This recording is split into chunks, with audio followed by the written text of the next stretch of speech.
नमस्कार, आप देख रहे हैं डेली भारत और मैं हूं आपके साथ गरिमा त्रिपाठी। महोबा में बागेश्वर धाम के पीठाधीश्वर पंडित धीरेन्द्र कृष्ण शास्त्री ने खनन कारोबारी सौरभ शर्मा के Shri Prem enterprises crusher plant का शुभारंभ किया। हेलीकॉप्टर से पहुंचे शास्त्री ने इस अवसर पर कहा कि सौरभ शर्मा ने अर्थ और परामर्श के क्षेत्र में नया कदम उठाया है, जो बालाजी के आशीर्वाद से सफल होगा। उन्होंने कहा, हम यूपी में भविष्य में अधिक समय बिताएंगे और हिंदुओं को एकजुट करने का कार्य करेंगे। शास्त्री ने 7 नवंबर से दिल्ली से वृंदावन तक सनातन हिंदू एकता पद यात्रा की घोषणा की, जिसका उद्देश्य पूरे भारत के हिंदुओं को एकजुट कर बांके बिहारी के चरणों में समर्पित करना है। उन्होंने कहा, हिंदुओं को एक करेंगे, उनमें जागृति लाएंगे और भारत को हिंदू राष्ट्र बनाने के लिए दृढ़ संकल्पित हैं। उन्होंने यह भी जोड़ा कि भारत में हमेशा से जयचंद जैसे लोग रहे हैं, लेकिन सवालों के बावजूद देश आगे बढ़ रहा है। शास्त्री ने भारतीय सेना के शौर्य की सराहना करते हुए ऑपरेशन सिंदूर को भारत की बड़ी उपलब्धि बताया। उन्होंने कहा, सेना ने घर में घुसकर दुश्मनों को मारा है। यह संदेश पूरे विश्व में गया है कि भारत अब छोड़ने वाला नहीं है। इस आयोजन में स्थानीय लोग और सौरभ शर्मा के समर्थक बड़ी संख्या में मौजूद रहे। शास्त्री की इस यात्रा और उनके बयानों ने एक बार फिर हिंदू एकता और हिंदू राष्ट्र के मुद्दे को चर्चा में ला दिया है। भैया, एक किस तरह का आपके द्वारा कार्यक्रम का आयोजन किया गया? महाराज जी यहाँ पर आए, क्या संदेश देने की कोशिश की जा रही है आपके द्वारा, किन की याद में? पहले सबको जय बागेश्वराय नमः। ये महाराज जी का प्रेम और उनका आशीर्वाद था कि वो हम लोग को यहाँ आशीर्वाद देने आ गए।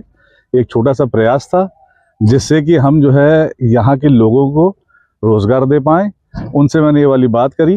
फिर ये हुआ, एक हमारे लिए गर्व का पल है कि जो भी यहाँ पे जो उनके द्वारा अस्पताल निर्मित हो रहा है कैंसर का, वो बोले कि मैं गिट्टी तुमसे ही लूँगा। तो मैंने कहा, महाराज ये सेवा का अवसर मेरे को ही प्रदान करें। तो बोले, मैं तुमको आशीर्वाद देने ज़रूर आऊँगा। तो भगवान भक्ति घर आ गए और हम बहुत ही प्रफुल्लित हैं।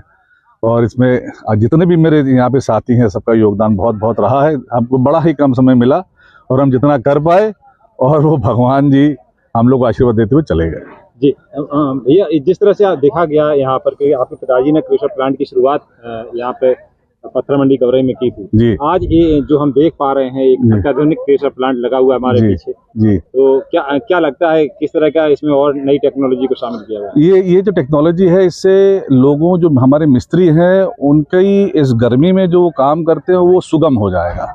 इसमें हाइड्रोलिक्स लगे हैं, तो इसमें जो जैसे कोई पत्थर फंस जाए या हमें बिजली की एकदम से चली जाए, तो उसमें जो दिक्कतें उठानी पड़ती थी मिस्त्रियों को, वो इसमें नहीं उठानी पड़ेंगी। पिता की याद में बनाया है, तो जितना मेरे से ज्यादा हो पाया मैंने किया इसमें। Thank you. हाँ महाराज जी, वीरभूमि महोबा में आप आए हैं, किस तरह का कार्यक्रम था, क्या संदेश देना चाहेंगे आप? आला उधल की इस नगरी में जो वीरभूमि है और वीरभूमि की इस वसुंधरा पर हम आकर बहुत प्रसन्नचित्त हैं। पुनः आए हैं, एक बार कथा करने आए थे। आज हमारे बड़े ही प्रिय बालाजी के बड़े ही लाडले श्री सौरभ शर्मा जी ने अर्थ और परमार्थ का एक नया कार्य प्रारंभ किया है, जो बहुत सुंदर है। श्री प्रेम इंटरप्राइजेस नाम से एक क्रेशर का उद्घाटन था। इसके लिए अल्प समय के लिए ही हम आए।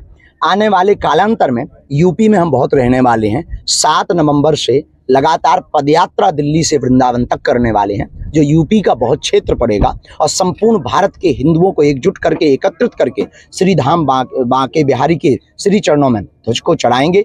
हिंदुओं को एक करेंगे, हिंदुओं में अलग जगाएंगे और भारत को हिंदू राष्ट्र बनाने के लिए दृढ़ संकल्पित होंगे।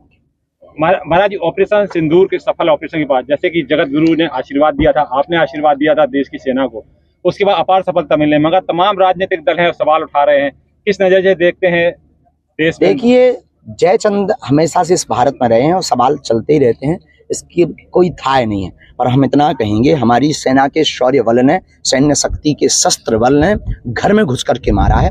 ऑपरेशन सिंदूर एक बहुत बड़ी उपलब्धि भारत की है और पूरे विश्व में एक नया मैसेज ये गया कि अगर आप छेड़ोगे तो छोड़ा नहीं जाएगा। Thank you.